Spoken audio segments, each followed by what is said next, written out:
to another edition of the Pick and Downs podcast. I'm your host, per usual, Sean Tyson, here with Zoo and Peebush. How you guys doing?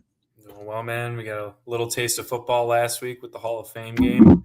As a Bears fan, I'm a little bummed with that Kobe Bryant news that came out today. I don't know if you guys saw Schefter's tweet, but star safety that they signed off the Seahawks from last year decided to go under surgery, so now he's out 4 to 6 months. They're hoping he's back for the playoffs. Yeah. Man, I don't know. That defense is going to be Swiss cheese, and Bears might not even be in contention. So brutal to see it, but hey, football's here, man. That's how you know it. There's injuries that happen in preseason. We've seen a handful of guys banged up. Yeah, we have. Training camp the last week or so. A lot of wide receivers getting some banged up, and it ain't just the substation 49ers, man. It ain't just the substation 49ers. So, yeah, it's gonna be a tough. It's gonna be a tough draft. You're probably gonna get burned at least once. I think most teams will get burned by an injury this year. Absolutely. Like I saw CMC had a little tightness. Tightness was in the hammies.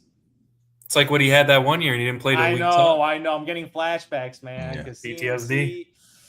When he's healthy, he's the best player ever in fantasy. But when he doesn't, he gets you 0, and you're kind of just in the bottom feeder of the league. So it's one of those coin flip decisions that decide your entire season. It definitely is a coin flip. But yeah, I'm excited, man. Excited to talk about football. And in my 16-man league, I got the third overall pick.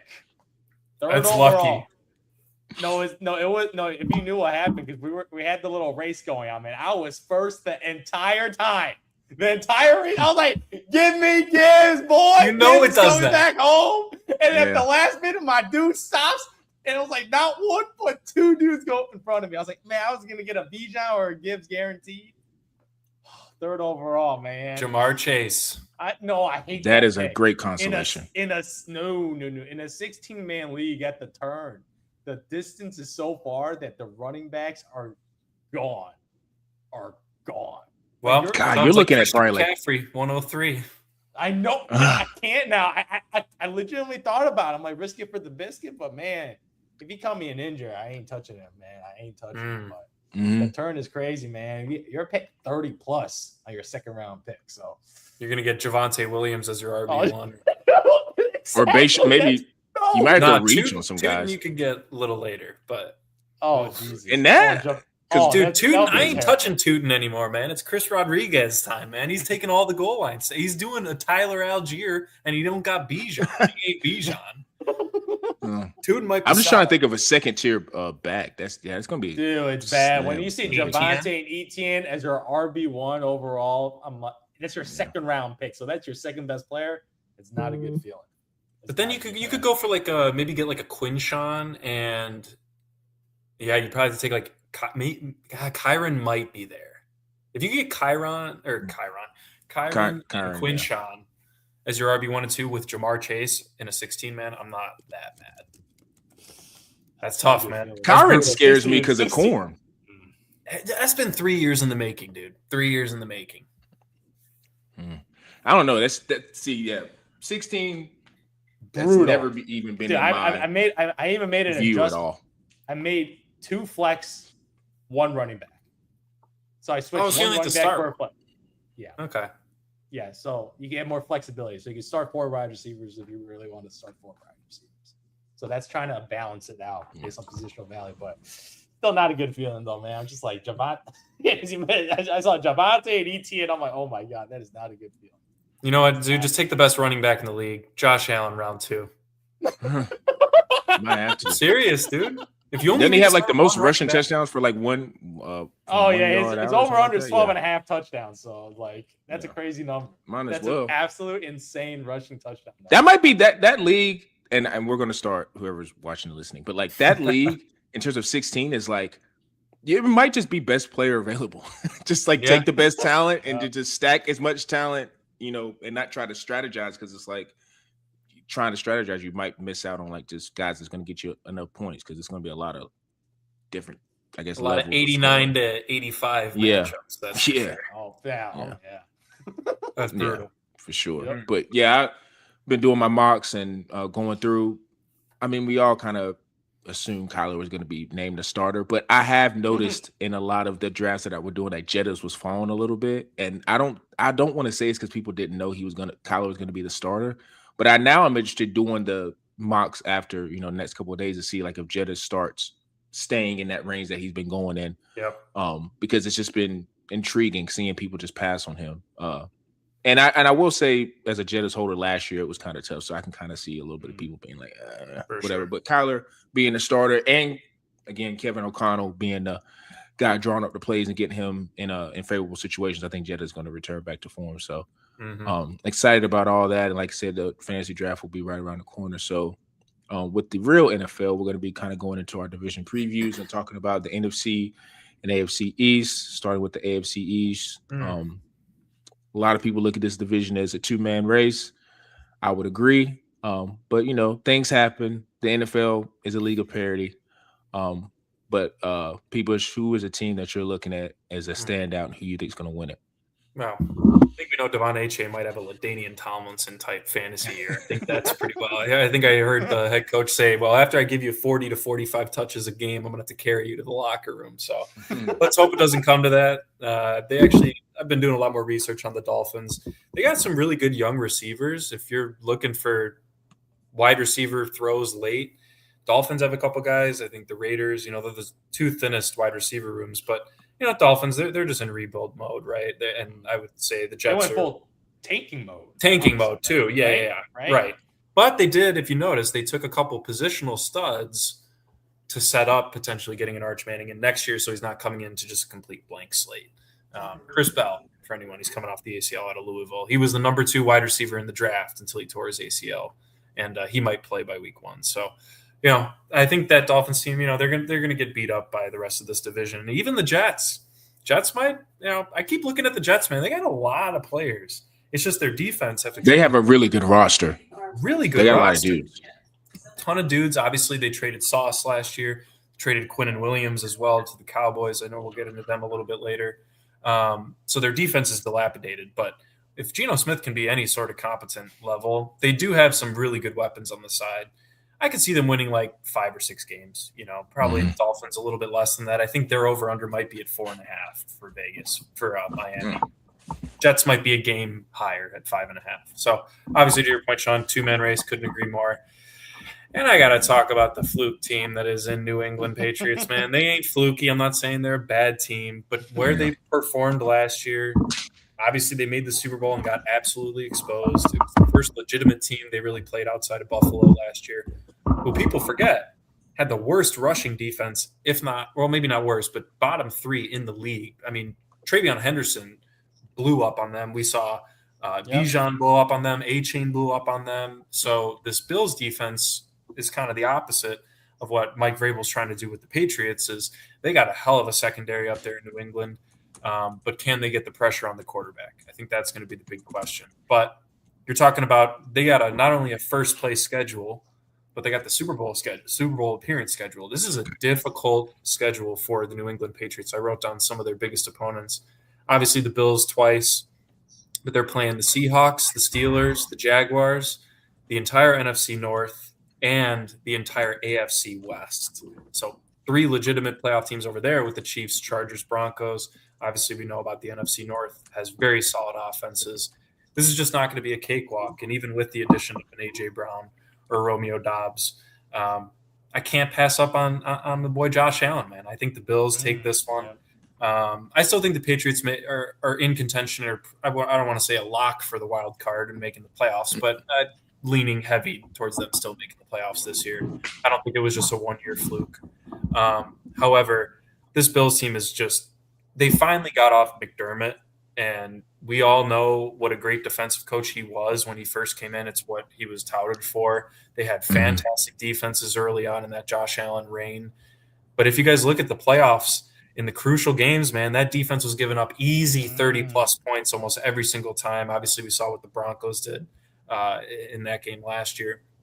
So you get him out of there, and he also supposedly had a little bit of final say on Joe Brady's offensive scheme, McDermott. So by kind of handing over the entire reins to Joe Brady, which he has been one of the best offensive coordinators since they brought him in or gave him interim and then hired him full-time, I think 4 or 5 years ago.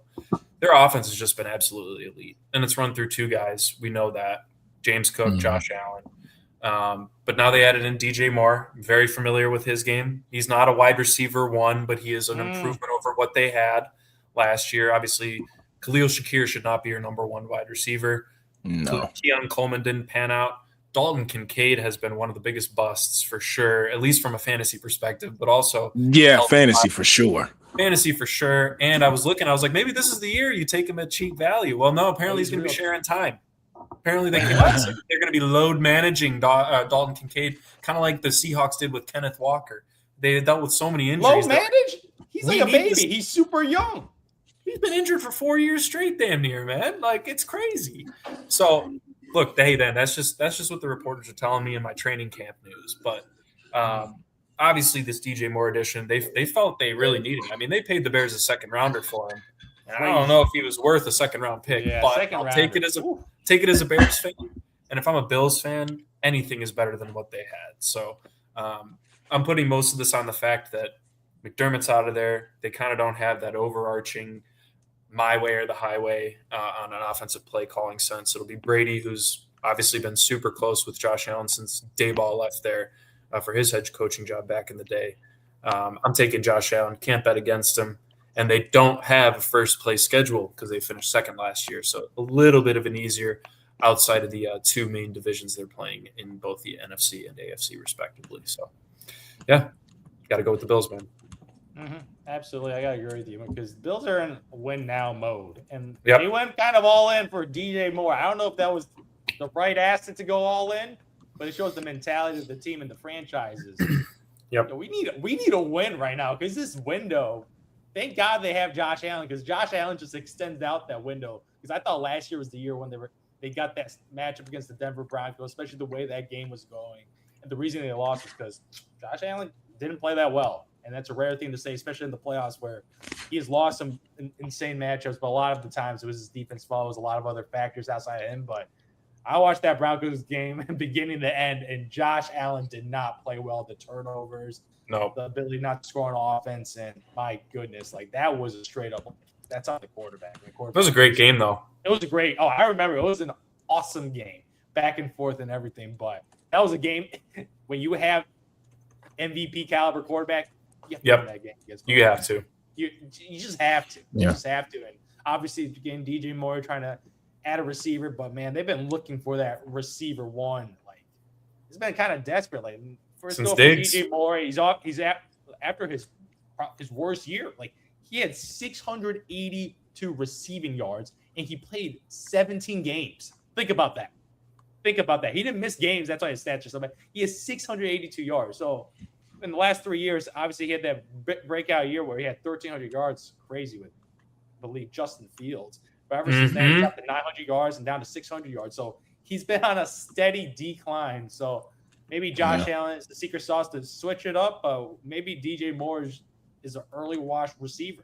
Like he does play a physical brand of football. Like DJ Moore is one of the more physical receivers. So you're looking at that addition. Obviously, they had misfires on getting receivers. Like I remember them trying to get them. They got Amari Cooper in a trade. So they've been looking for that receiver one, but they keep getting these guys that are kind of just past their prime, right? They don't get anyone in their prime that matches Josh Allen's prime. So we'll see if that move makes sense. But I do like the win now mode in that situation, obviously. So I'm going to go with, obviously, the Buffalo Bills to reclaim their throne after the Patriots stole it from them last year, where I'm still mind blown they were able to pull that off. And obviously this year with the Patriots, I do love A.J. Brown in that situation. Even though Stephon Diggs, low-key, he's pretty good still. Like I was kind of like he's kind of like one, but he's a solid number two. He was pretty good last year. So you're talking about he just didn't score. Yeah, exactly. But he's still like very productive receivers in the advanced stats. See, Stephon Diggs is still a really, really good quality receiver. So that I think that actually is a loss by AJ Brown coming in there and giving that alpha receiver one where he got a chance to redeem himself after last year's fiasco. So him and Drake May, we're going to see that connection. So I feel like they're obviously be number two and. The bat at the bottom. I know you say you're kind of bullish on the Jets and the quality of the players. Like I think they always had some quality skilled players. Like they gave Breece Hall the bat. Like I thought like Breece Hall was like obviously when you have a team where you have a good running back, but all your other holes on your team, a running back is a luxury. that you don't need right now. Like that's like the running back's the finishing touch, and they gave Breece Hall really, really good deals. So they obviously like him, and maybe they'll use him a little more this year. They bolstered their O-line, Zoo. I think that's what I'm thinking. Like he might be more productive, and then you gave him a good rookie running wide receiver and Omar Cooper and a tight end. Yeah. So, they're getting some players. So I'm kind of interested, but obviously they're still a big quarterback, and they have the ultimate QB plug and Geno Smith. You know what Geno is like. He's not a god. He was actually low-key kind of god awful last year. He was god awful last year. But Geno Smith in his last couple of years, he's been a pretty mid quarterback. So they bring him the plug in there. So we'll see how that situation goes. But that franchise is still desperately in wait of their QB. But you're right, the skilled position. If you look at the skilled position, they're all pretty quality players. Like I still think Garrett Wilson, if he was in a better situation, we'll be talking about differently about Garrett Wilson's career right now because he's just not been in an easy situation to adapt. Like I think like if you put like any receiver one in that situation, like I don't even think we saw how bad Justin Jefferson struggled when he doesn't have Jamar Chase might be fine. I don't know. We saw that he had a massive slowdown when Joe Burrow got injured and the backup came in. Yeah, and then he picked it right back up. Yeah, because Joe Flacco could still throw the football. That's Geno Smith. There's Geno Smith. Okay, I don't know. I think Joe Flacco can throw better than Geno Smith right now, but especially flinging it down the field. Like Joe Flacco could definitely still fling that football. So a lot of it's QB dependent, but Garrett Wilson, Breece, all these guys down there, they got elite talent down there. But as you mentioned, like with the Miami team, I'm kind of curious about Malik Willis because I don't know if this is some experimental project or what. Because he actually got pretty good money for a guy where he was a backup quarterback. This is his first opportunity to start. Obviously, they have A-Chain down there. He doesn't really have any receivers out there. I don't know. Maybe some people like a Malik Washington, but you're looking at that situation, that passing game down there. It's like they didn't really give him any help. Like they kind of just like this offense.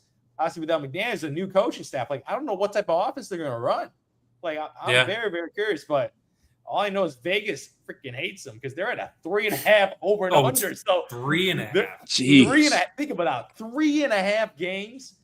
They're tied with the Cardinals, which we all agree is probably one of the bad teams in the NFL right now. So the expectations are dog shit for the Dolphins. So all you could do is impress. If you get 4 wins, that's a good season based on the meeting outcomes right now. But 3.5. I looked at that like, oh wow. I knew the weapons weren't that good, but I'm curious on what A-Chain does in a situation where obviously there's not allowed to play for it, but he's talking about trying to win the rushing title. That's his goal. So he's gonna play for some numbers and maybe he's gonna get opportunities, that's for sure. A-Chain, the way the coaches talk about A-Chain, this guy's be a workhorse. This guy's gonna get receiving game. This guy's gonna get red zone touches if they ever get red zone touches. That's what I was just gonna say. Exactly. They might be scoring like 7 to 10 points a game, so might not all from A-Chain. Just get a touchdown a game. Absolutely will, because that dude is a superstar. Like he actually is. Like he's a special talent. But Dolphins. I'm kind of curious how good Malik Willis. Maybe he'll surprise. I want to watch him play for sure. I'm kind of curious because with the brief stint I saw at the Packers, he looked all right. Actually, he looked all right. But the Packers, man, they are so good. I know people probably don't want to hear this, but I just feel like their infrastructure. It's just hard to be a doofus and fail. Like at any position there. It's why I feel like they're just they just backup quarterbacks, starting quarterbacks, they just have stability. So it's like it does make you nervous. It does make you a little nervous if you're a Dolphins fan thinking, oh, well, we got the backup from the Packers and he was influenced by LaFleur, so he's going to come in and do exactly what he's going to do there, he's going to do here. So it is intriguing. I think Hafley, because I'm just assuming because he's a defensive guy, like he's probably trying to change the identity from the fun gun, run around, Mike McDaniel, loose, goose, whatever type of style in Miami to where, I think Malik Willis, ideally, he probably only wants him throwing 20 to 25 times a game, maybe. Yep. And like controlling the clock, making good reads, don't turn the ball over, be solid. And, if they're able to control the clock with running the ball, and I don't know what they have defensively, but I'm just assuming they're going to be way better because Hafley's there and he's going to have his imprint. But I think that's their game plan. But even still, to your point, 3.5, like brutal. Yeah, I don't. Good luck, Miami fans. Yeah, it's going to be a long year. Like you say, I think it might be a kind of not tank overtly, but it's an inside job. Like we're just going to tank this, figure out because, like you said, this year coming in the NFL draft, it's a lot of QBs. It's a lot of guys with like upside and talent. So even if you don't get Arch, like there's still other get guys. Some other guys. There's a lot of other guys. So let me ask you. We'll see. Dolphins Jets games. Those are going to either be really fun to watch or horribly at like 7. Yeah. They're either going to like blow up on each other or it's just going to be atrocious. Like there's no. It's and depending on when they're playing the games, like don't let it be a week 16 game and it's both of them are out of playoff contention and everybody. You have A-Chain in your championship game. Oof. Oh yeah. Yeah. That's why. Listen, I heard and this is a side note, but I heard a guy on a podcast because I just be listening to a bunch of stuff now because it's fantasy season. Is like he was like, I have a rule where I don't like drafting guys that are losers. He's like, I don't draft guys no matter how good the talent is. If they're on a bad team, I'm trying to figure out another guy that's comparable. He's like, now he said, of course, don't be a dumbass and draft like. A guy that's an obvious star on a bad team, and it's like you want to draft the second back because he's on the winning team. Like, no, don't be that extreme. But he was talking about like you got to be careful with the losers. He's like, it'll burn you to what we're talking about, like towards the end of the season when the guys don't have nothing to play for, and all of a sudden they got a hamstring injury, and now you're down your star back because the team is just is in kind of take mode. So you got to be careful with that. But yeah, I agree. I'm with you guys on like the Bills. Like it just feels like the Patriots last year, took advantage of the schedule and also had not saying Drake May didn't play the year before, but had the full like, hey, this is my first year starting and people are trying to get used to Drake May. Now, you kind of have tape and now he has to adjust, which I think he will because having A.J. Brown definitely helps, which is why I think they spent the capital to go get him. Having Romeo Doubs as a backup, you still got Christian Gonzalez, one of the best corners, and New England's kind of like the Packers with me. It's like defensively, they're just going to always, I feel like, be solid and really good. Figure it out. Because Vrabel being the centerpiece of the head coaching staff and everything, I think his identity is going to be to always make sure they protect, Drake as a young quarterback and make sure defense is on point. So I think they have a chance to be good. They could probably sneak into a wild card. I wouldn't be shocked by that. But, when I was looking at the Bills when we were talking about DJ Moore and like, my biggest thing with them is I think like I'm looking at their draft from this is 2025. And I remember that draft standing out because I'm looking at they drafted a corner, defensive tackle, edge, defensive tackle, defensive back, cornerback with their first 1, 2, 3, 4, 5, 6 picks. So it's like those guys are a year and some change into their NFL career. Like we kind of gotta get in a space where now because we know more than likely they're gonna make the playoffs. They got to kind of show and prove. Like you said, we all agree Josh Allen didn't have the greatest game against Denver. He had a bunch of turnovers. But the theme I'm going to have, at least personally for myself, is with Josh Allen and Joe Burrow and Lamar is like these windows are getting tight. They are closing faster than you think. Mm-hmm. And you have to understand, like to Zoo's point, maybe we wouldn't have gotten DJ Moore because he's kind of on the high-end receiver 2 and like maybe trending towards receiver 3. Like he doesn't feel like he's going to be that number 1 guy. He kind of is feeling like a little bit like Debo, where remember he kind of was in that Debo had that flash at San Francisco going into Super Bowls, and he was just like a super versatile weapon, and he kind of slowly but surely kind of started declining. And I hate to say that because he went to the University of South Carolina, but DJ feels like that as well. Like feels like he had that high started beginning at Carolina, and it went to Chicago, had maybe a year or 2 of being really good, and then they got off of that, and now it's like this is probably going to be his last year being a really competent or close to high level receiver. So it's interesting to see, like, yeah, even though Josh has a bigger window, like what my theme is going to be for him, for Josh, Lamar, and Joe is like, when I say window, your window as a physical player is not going to be closed, but your team's success in terms of how the team is being built around you is going to be closed to where it might get to a point where we're 2 or 3 years down the road. None of these guys have rings, and we're still talking about them as being like the best quarterbacks in the league, but like we don't look at them as like, yeah, they're going to go win a Super Bowl though. And that's what I'm speaking to. So like these guys, those 3 guys, especially, and I know we're talking about Josh, but like got to start capitalizing. Like I think that's why a lot of people at least for me, were a little bit harder on Josh because it's like, brother, that magic carpet ride you had, that was like there. You gotta, and that's why like there was a conversation. This is a sidetrack, but like they're talking about Drew Brees because he went to the Hall of Fame and stuff. And it's like people don't understand. Like Drew Brees got that Super Bowl for New Orleans. I know it was just one, but him doing it, Hurricane Katrina, all the stuff that happened, like he capitalized. He went to the Super Bowl and won it, and he's made like you can't. Like any conversation around Drew Brees, I know he had the noodle arm and he maybe not as he's not as praised as a Tom Brady or a Peyton Manning, but that one he got for like New Orleans was like solidified. That's like a top 10 Super Bowl win ever. Cause it's like, what has the Saints been since? Like it's just he carried the city on his back because he got that one.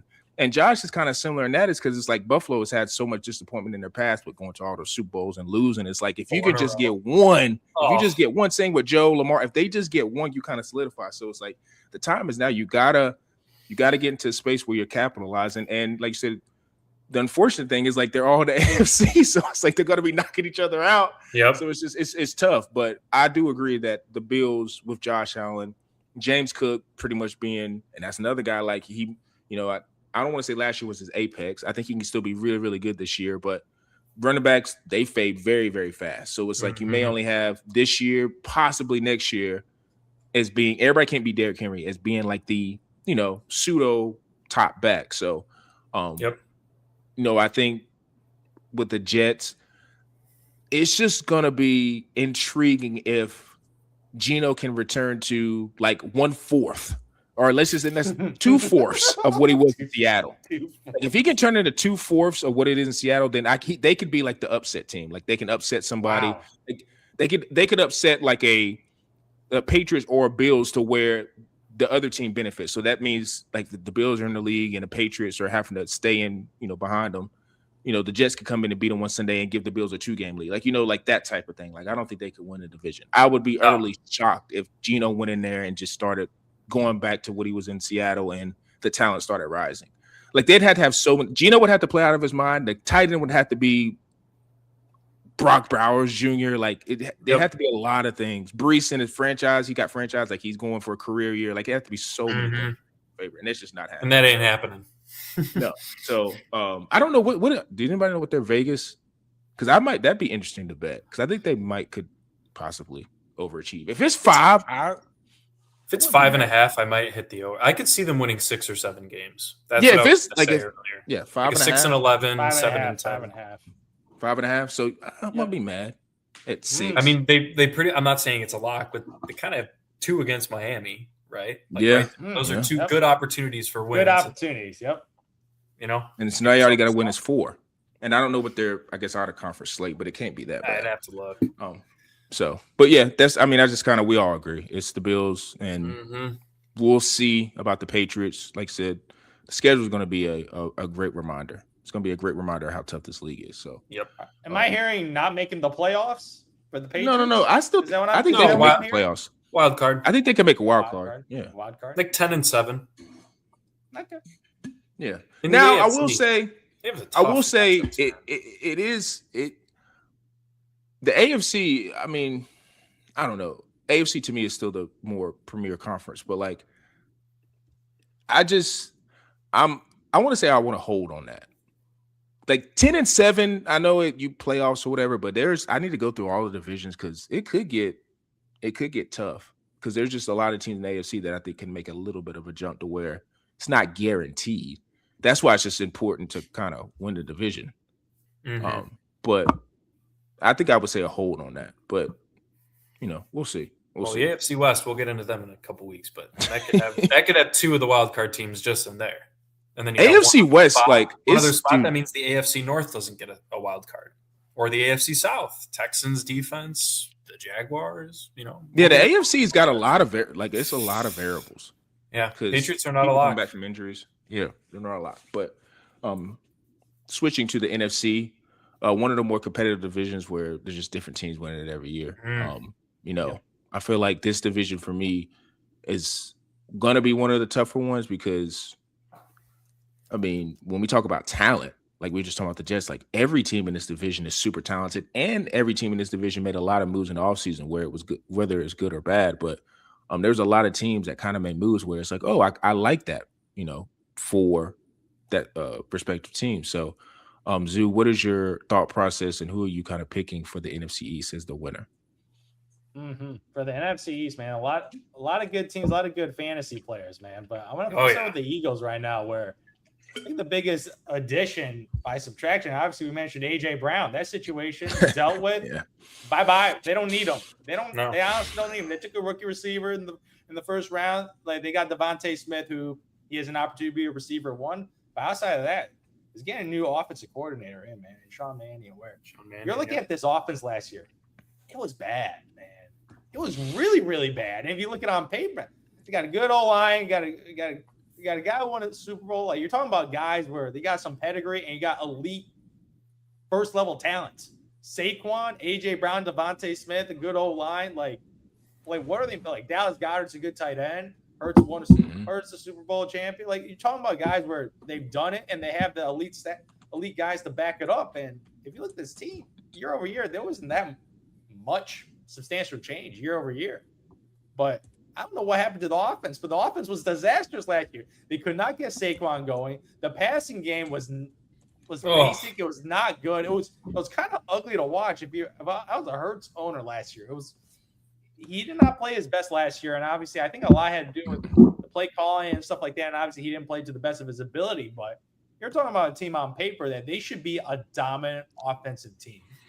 And you're looking at Manning and OC like coming in. This is a shot right now where get the Philadelphia Eagles offensive coordinator job. That's a nice job. That is a good job. Yeah, that job. You get a head coaching job if you do call plays well. So this is one of those good opportunities. And obviously, like, he was the Packers quarterback coach where Malik Willis, Jordan Love development, and good for the QB. We've seen. Okay, I know you don't like Malik Willis, but he looks so. I don't like Jordan Love. Okay, Jordan Love is a good player, man. Jordan Love is a good starter. He's a good starter. He's not great. Up a little not more. bad. He throws some picks when he throws the deep ball, but I think he's a good quarterback. So he's Jalen Hurts minus the Super Bowl. Jalen Hurts. minus a couple of things, but yeah. Yeah, but he's got the Packers branding. That Packers branding that covers up a lot, huh, people? Sure does. Okay, but I'm telling you, OC, man, we'll see how he is with play calling and all that stuff, because we know Sirianni, the head coach, he ain't no play calling. Like, he's really gave it up. Yeah, he's the rah guy. He's the guy. Run around. The Dan Campbell. Yeah, he got that like tough guy. Yeah, that's all he is. That's all he is. Like, he just talks and does. Looking for a fight always. Yeah, I know, right? Yelling at other fans. Yeah. Oh yeah. Doing whatever. Oh, yeah. Absolutely. So hopefully, bringing Manny and he could have a new offensive scheme where they need to get the ball to Saquon a little bit more. Like, he can't be running 80-yard touchdowns every game, but get him in the rushing game, having that attack, and obviously establishing Devontae Smith and those guys out there as the receiver one now. So I feel like this would be a good opportunity for the Eagles to bounce back offensively from last year. Like, really offensively, because they were bad offensively last year. They still went 11-6. Like, that's the crazy part. They won a lot of football games for a team that had a lot of on the field and off the field issues. Like, it was just drama, people complaining, people calling out the coaching staff for simplistic play call. Like, there was a lot of noise. I remember last year with the Philadelphia Eagles, but noise in 11-6. I'm like, okay, that's just impressive. That just means you have too much talent that you can overcome the noise. Insane. Like, the talent there is obviously incredible. So I'm going to have them taking the division again. Yep, you heard me. Taking the division again. Not mad at that. I'm looking at the rest of the pack right now because I'm looking at the Giants situation. Who's the offensive coordinator? No. Agreed. Matt Nagy. Mm-hmm. Matt Nagy. Mm-hmm. Boo, boo, boo, who? All this. I don't know who Matt Nagy's agent is, but this guy seems to get Kirk Cousins' agent. No, I'm just kidding. Probably. Kirk Cousins is actually pretty good sometimes. He was pretty good. Matt Nagy has never been good. Like, this dude goes from the Chiefs, the Bears, like, to the Giants. All this guy does is get great opportunities, and I don't know why. Like, is he like a dynamic? Andy Reid. He's a guy's guy. I don't know. He must be boys. Like, he must be like. It's Andy Reid. He's from the Andy Reid coaching tree. The Andy Reid coaching tree. Okay, sure. Yep. Maybe that's it. But obviously, the New York, they got Harbaugh Obviously, they got their OC and Matt Nagy, so I think I'm taking some points away from that. But Jackson Dart, I don't know. I don't know about Jackson Dart's IQ. I don't know how to get a read on him. Yeah, like it's a really obviously last year physically. Oh, he got all the traits. He got all the traits. Even some of his deep balls, like he could throw it because he was not given his best weapon was taken away, Malik Neighbors, and then his best running back Scatterboo got injured, so he lost legit all his weapons, and he was still somewhat a productive player. So obviously, shout out Wan'Dale Robinson. That was Wan'Dale Robinson was a red zone guy because he got nobody else. Like it was Jackson Dart and Wan'Dale Robinson. So obviously, after a year, I'm like Jackson Dart's a very, very interesting player, but I still don't know about him. And obviously, the OC is not going to make Jackson Dart even better than he is. So for me right now, I'm not going to put them on. I'm thinking about putting them last, but I'm not. I'm gonna have them a little higher than last. I'm going to keep the Commanders at last. Yep. The Washington Commanders. As much as Sean hates to hear it. Yeah, the fall from that injury they just suffered. It's not ideal. Mm-hmm. Absolutely. And you're talking about injuries. We're talking about injury-prone quarterback too, man. Like, though I remember that was the main concern of him coming in. For sure. And I guess it was a legitimate concern because he's still skinny. He's still built like a twig. Like, you're talking about the guy in the Commanders and Daniels, where after that fall from grace, after that, I would say legendary season where he led his team in the playoffs, like it was legendary. That was when we beat the Detroit Lions when he beat. I was like, smacked them. Yeah, I couldn't believe my eyes. Yeah, that was a really, really, really good Detroit Lions team. It was one of the best offenses. It was their best chance to win the Super Bowl. Yeah, absolutely. You're talking about Jared Goff and those guys with every skill position, the offensive line. They had everything rolling. They scored like every single possession. But ever since that, he got the injury, and now Terry McLaurin. That's the one Bryce up. Terry McLaurin. Hopefully this year is 100% healthy because last year he did the shenanigans of I want my contract, and then when you go on your contract and skip preseason, like you get injured. That's what happens. You got to be in football shape. Like it happens every single year. If anybody starts like negotiating an off season, like I'm telling you, it's a bad thing. Like you saw after Jahmyr Gibbs like I want to get paid. I don't want to practice. Here's your money. Take it. Because you do not want that to linger. You're seeing all these guys get paid now.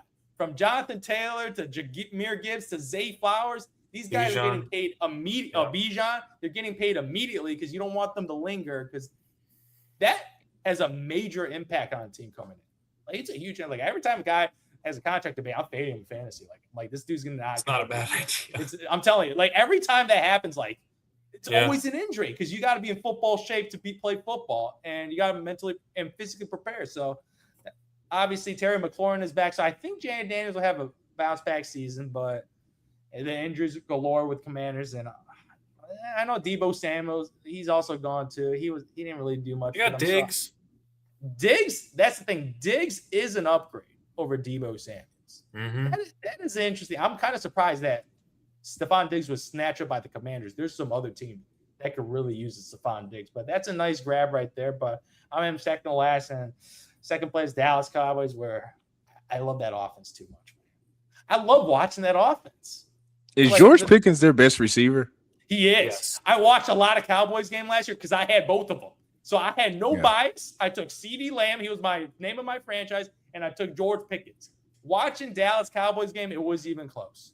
George Pickens' hands are so much better. Like he has that ability where I'm like, dang, he look like Randy Moss. Like his hands and physically he's a little different too. Like I think CeeDee Lamb, he does little short routes and slam routes. Like he gets open, but man, he had a lot of drops last year. But hopefully he can recover from those drops because I have not recovered from those drops. It's just interesting because it's fantasy with Pickens and CD is like I would be nervous as a CD shareholder.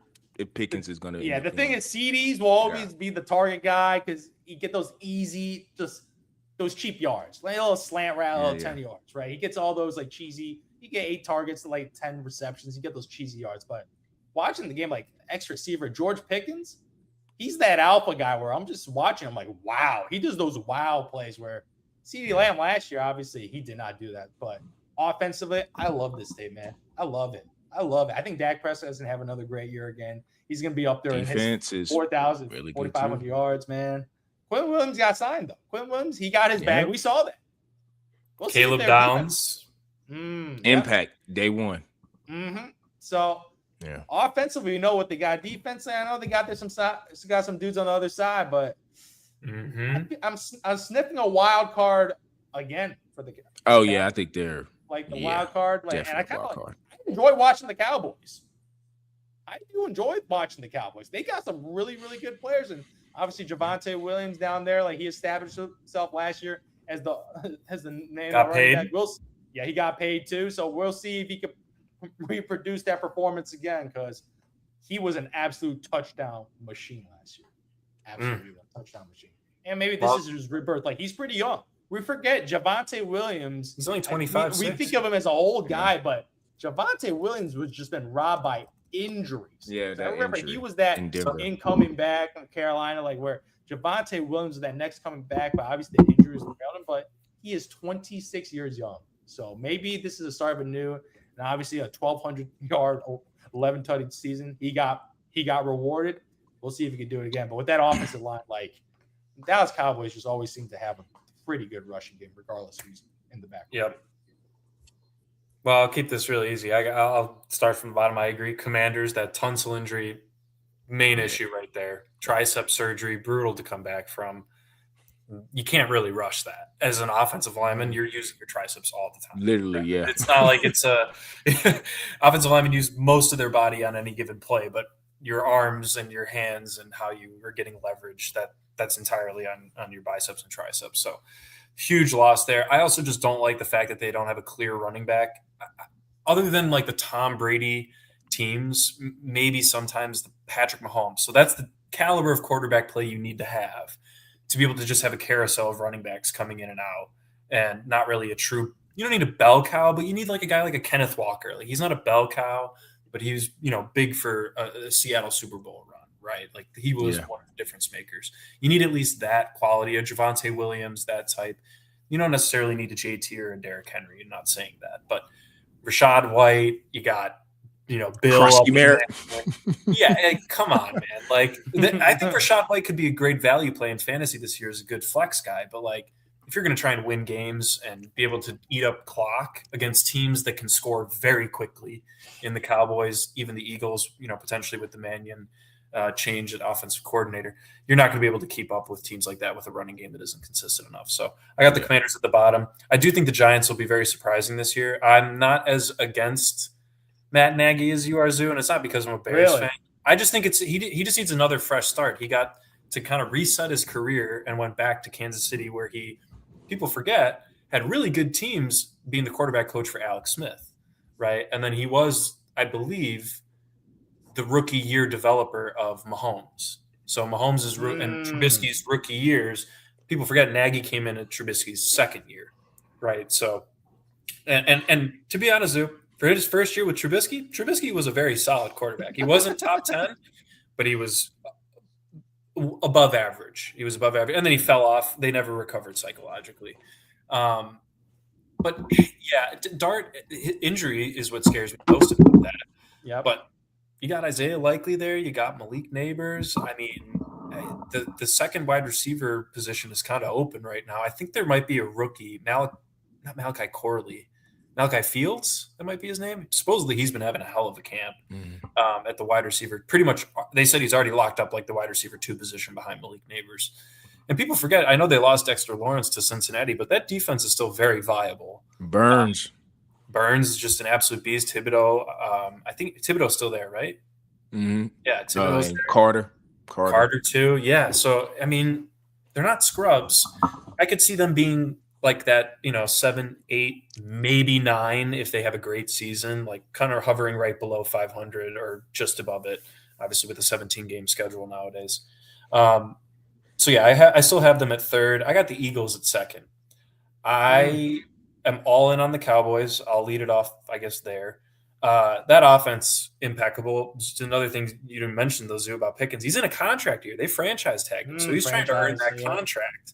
But he also didn't. I forgot about that, yeah. Against his kind of, I don't think you can negotiate once you've been tagged before that season starts. I don't think you could technically get a contract. Maybe you can, but there's really no reason for a team to do that. But based on how he's kind of been mentally early on in the league, I'm surprised he didn't sit out practice a little bit, whatever. Nah, he's down to business. He's like, I'm going to prove to you why I deserve a contract and maybe why you should get off of CeeDee Lamb going forward and that I should be the true number one in Dallas. That's going to be interesting, yeah. It'll be. I don't know where CD's contract is at. I know he got paid, might have looked it up. But it will be interesting. They that could be a huge move that a team makes. Trading a CeeDee Lamb to Buffalo in future years or something like that. But we all know I'm a big Jake Ferguson guy. Touchdown, red zone. Same.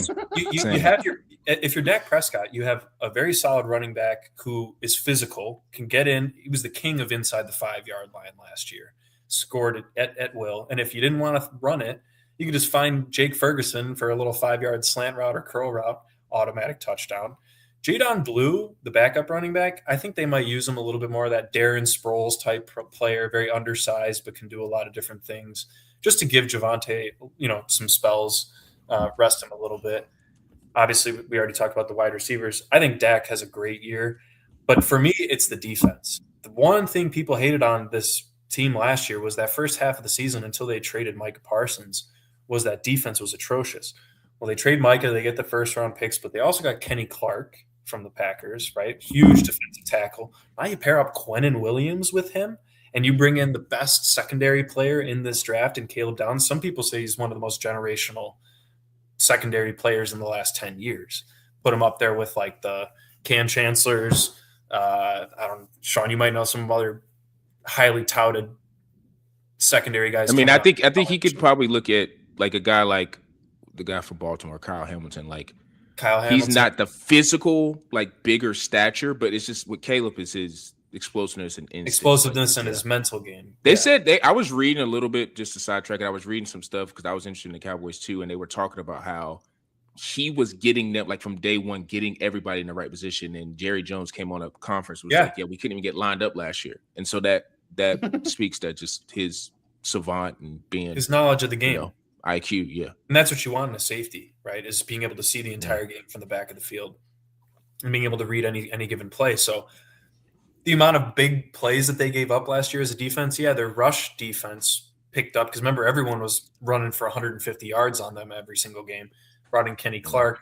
Obviously, they got Quinnen Williams now too. Good safety on the back end. I don't see how they lose. They'll lose games, but I don't see how they lose that division. Obviously, Philly is still a very good team, and I do like the fact that they got rid of Petrullo. He was, to Zoo's point, for sure his play calling was subpar to say the least. Didn't put Hurts in the right situations. Obviously, couldn't manage the locker room as well alongside Sirianni with the whole A.J. Brown situation. But for me, I think I know a lot of people are super high on Devontae, and I do think he'll have a good season. Yeah.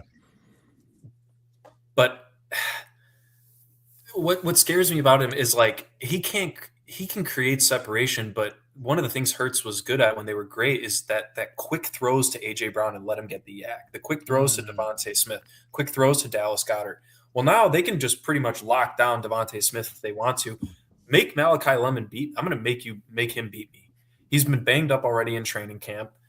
A lot of people say he's kind of an overhyped prospect. I still think he's a good wide receiver, but unless Saquon's having what he did in 2024 with that level of play, I don't see them having anything better than a wild card stint. And I still think they'll be in the hunt, just to your point earlier, Sean. The NFC's a little bit less competitive. I think they'll easily be in the hunt there. But if you're asking them to keep up in an offensive battle with the Cowboys, it's not like the Eagles' defense is stud. I mean, their D-line is good, and it will be as long as Jalen Carter's there. But, you shut down Javonte Williams. Have fun guarding George Pickens and CeeDee Lamb on the outside. And then, Jake Ferguson's going to be open for 7 yards, and I could just march you down the field. So, I don't know. I just think it's going to be a difficult one for Philly.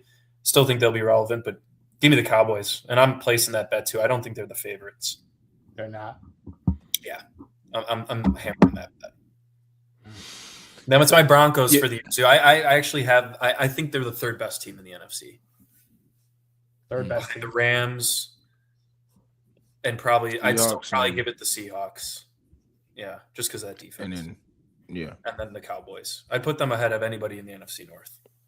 Listen, you could argue the Eagles and Cowboys it's like a top 4 in terms of just rosters. Yeah. Like their rosters are really, really elite. Like it's not a lot of weak spots in either roster.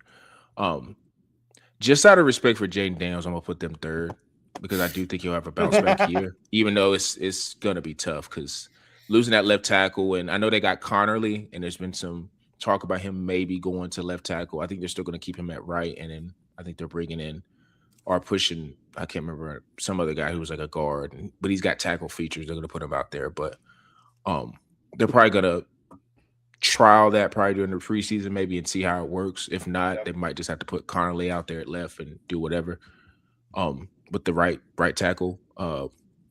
But I do like the Diggs signing for them. I do like some pieces on their defense. I'm just gonna give Jaden a little bit of respect because, like I said, his rookie season was so historic that you just don't want to bury him yet. But yeah, in terms of just overall team, it's just not a lot of difference makers. So it's going to be interesting to see what they do if the season does turn out to where they're maybe in that 6 to 7 win range. Like, where do they start retooling and what do they start doing, or do they just start having a fire sale and getting more talent in there? But yeah, with the Giants, with Dart, it is admirable how he played without like his best weapons. I do like what I've been hearing in camp about Isaiah Likely, because to me, when you have a tight end that's a number one option, like that, that's usually a good sign for the quarterback. So if he is the dude that everybody's saying he's been in camp, then I do like Dart making a little bit of a jump, because I assume Neighbors is going to come back and be good. Like I said, with the knee injury, even though I did see everything on those highlight tapes that's been coming out from summer camps or whatever, he looks healthy. You still want to probably maybe bring him along slowly, and Isaiah might be the linchpin to help that, like him being able to key in on him, and maybe whoever the second guy is going to be as a receiver. Hopefully that'll help him bring it along, and then maybe if Scatterboo is back 100% too, he'll be able to bring the running game along. But yeah, I just got them fourth. But yeah, when it comes to the Eagles and Dallas, like this outside of probably the AFC North, like it's tough because, like, to me, when I look at Philly, is like, okay, obviously now the game plan more than likely is going to shift to Savon or Saquon. Like, I think that if you're an Eagles fan, if you're just giving them true serum, what they would tell you is 20 to 25 passes from Jalen, maybe a touchdown, rushing touchdown, 2 total touchdowns, no turnovers. That's how we kind of want to win it, right? Yep. And I think after the Super Bowl, we kind of saw, which I kind of was wanting to see more of, was like, hey, now that you got the Super Bowl win and you beat Patrick Mahomes, like, kind of want to showcase my passing now. Kind of want to showcase that, hey, maybe I have an MVP in my future. And everybody understands that is part of the maturation process, what you want to do. But some guys just, like Mahomes is built to throw the ball a million times, and his head coach is Andy Reid, who's a mastermind, and they just have chemistry to where, oh, it's just accepted. This is what we're going to do. Yep. I think with Jalen Hurts and the new offensive coordinator, hopefully there's a understanding of, hey, this is what the formula kind of was when we went to the Super Bowl and won it. We kind of want to stay in that pocket. So I do like that they went and got Malachi Lemon. Like, I know he's been injured during preseason, but I think he'll be fine. I'm higher on Devontae. It's just, and this is a lot of this is just, I mean, I know it's not college, but Devontae, first off, he hasn't been hurt in the pros at all, which is astonishing considering the size he is. It is actually crazy. He I feel like his personality, because AJ feels like the typical receiver everybody talk about, like the stereotype, and it's like he's dominating the room. And I'm not saying Devontae probably looked at him as chump, because Devontae was, he's made like, if you go just Devontae, man, if you go through just his college and pro career, like he's made a lot of clutch. Like, he's a big time player. Like, it's just, I think AJ coming in overshadowed him, but I think that's why I'm just eerily confident that I think he's just going to take over number one and be fine. Now, Jalen's got to give him the ball. And I think the difference is with AJ is you can kind of make a little bit of just F it, he's down there throws because AJ could fight and is physical enough to just kind of erase a bad throw. I'm not saying Devontae can do that. I think to your point, he's got to be a little bit more precise and like on those quick throws in terms of him getting the yak. Like he's got to be on point with Devontae to where if Devontae gets free, he can get loose and do whatever. But he's a different type of receiver, so he's got to be on point with that. And Malachi maybe will help with that as well. But I'm interested too. I know they got Goddard, but they did draft Eli Stowers, who I want to say he played at Vandy. He was a tight end. You know, he's one of those newer age tight ends where he's not Sadiq from with the Jets, but just, you know, a bigger body that you can move around, and maybe they may deploy him in different ways to where he becomes a factor. But their lines of scrimmage with Philly, it's just offensive line, massive, strong, elite. Jalen Carter's like a top. I know he got voted number 29, but dude, like, just if you watch his highlight tape, like he's just an animal, like just strong, fast, like anticipating like snaps. When his head is on straight and he's focused, he's like one of the more dominant players in the league. So when you have that type of guy, like I love Dallas's defense. Dallas, I would probably, even if you tell me, hey, you can get Kenny Clark and you can get the other tackle name, he just got paid. I just forgot his name. Quinnen Williams. I would, like, I'm not trading Jalen Carter. You can have those two. Jalen Carter, like, to me, just would wouldn't make trade him, impactful plays. No, but not both of those. Even though the depth. You sum the two of them, they're about the same, if not a little bit more impact. And I get there's more, two is better than one, but he just is a elite guy, and their linebackers with Nakobe Dean and the other guy. Who they had last year, who was like, I think, a undrafted free agent. I don't know. But I'm going with the Eagles being number one because I do think the drop-off with Devontae to AJ, I don't think it's going to be massive. Only thing that concerns me is, of course, if they get into this weird pass-happy, then I don't like that. Because as much as I love Jalen Hurts, I don't want to see him throwing it 30-something times or like 28, 29 times. I just don't want to see it. Yeah, you got to run it back there for a reason. So, and you have the offensive line. But I will say with Dallas, man, like, now that we talked it up, it's like it's gonna be interesting to see if it really is now George Pickens's Pickens' room. Like, if it's his room. Because if you're telling me he has another great year, because I just looked it up, after this year, CD has 2 years left. Like, you can't tell me that if he has an elite year, and I'm like whatever is considered elite here, like 1,200 yards, 11 touchdowns, whatever. Yeah. And they're like, okay, we're focusing on you to pay. CD's gone. And to me, I think it would be obvious that he's gone because you're not going to pay but all the talent they have. It'd be different if they had no talent on the team. Like, you got to think about Dak. You got to think about other guys. You can't do a Bengals. You can't do the Bengals. Yeah, like, they're not going to do that. They're not going to do that. As much as Dallas, everybody likes to joke about how and I joke too on them, like, they just personnel, everybody, it's a family run business. It just what are they doing? But you know, the son of Jerry Jones, Stephen Jones, whatever, he's not paying two receivers. So you know, if Pickens ends up being a dude, like, will there be like a trade deadline where CD gets shopped somewhere? Like, I don't see, especially if Dallas is rolling. I think they would just go through this year and then figure it out in off season. But I'm thinking off season, if anything. Yeah. Like, how the team is built. And the coach, like, I was doubting the coach, like Schottenheimer. He's got the DNA. Like, he seems like a level-headed guy. Like, he didn't seem like a second year, you know, like a doofus or whatever running around, like how most of the, you know, Cowboy coaches were before him. But Jason Garrett, this might be the year because of just how the team is built. Like, they could be the this team is the where year? they're like a dark horse where it's like next thing you know, they're in the NFC Championship game because it feels like, it feels like they're just really balanced on both sides. And I know the Micah trade happened, but like, football is a weird sport, not a weird sport, but the sport is about depth of good players. And I know Micah was a star, but he wasn't no Myles Garrett. And to be honest, he ain't a Brian Burns. Like, he's a really good elite end. But like, when you start talking about the guys that are at that position, like Jared versus, like, there's a lot of other guys you would take in front of Micah. And I know he's coming off injury season to say that, but you know, trading him early, doing whatever you're doing, and getting the depth that they got, I don't know. Like, and Dak is, as much as we talk about the Cowboys stuff in the playoffs, like, he's a really good quarterback. Like, when he lost to Aaron Rodgers, when Aaron Rodgers made that insane throw on the sideline, like, I don't think that was because of Dak. Like, it's just the defense gave up big plays. Like, this could be a weird year where the Cowboys could just be really competitive in the playoffs. And it's because they drafted well and they got studs everywhere now. So, and they sold their cornerstone at the right time for the right. Yeah, they did. And when you're struggling in a certain way, sometimes you got to bite the bullet and do that.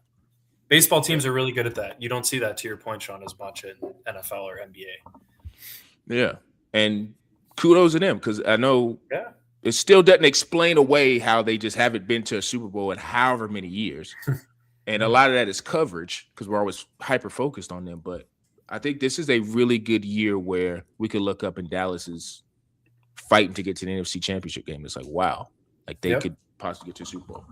So who knows? We'll see. But I do think those two teams are playoff bound. Like, I think those are two slots I could comfortably say each team will be in the playoffs. So that's two slots that, if you want to say, I guess, division winner and wild card. Well, as we continue, we got to keep account of it. That's for sure. Yeah, for sure. So interested to see how it all plays out. Like I said, as NFC East, AFC East preview next week. I'm not sure what we're going to do, but we'll be some division. But make sure you guys are tuned in. Quantrill Knows, YouTube, Tyson Talks _ Spotify, Apple. Give us a 5-star review, thumbs up. Make sure you're hitting all of the likes on our pages when you're seeing the content roll out. And for me, Zoo, and P. Bush, we are out.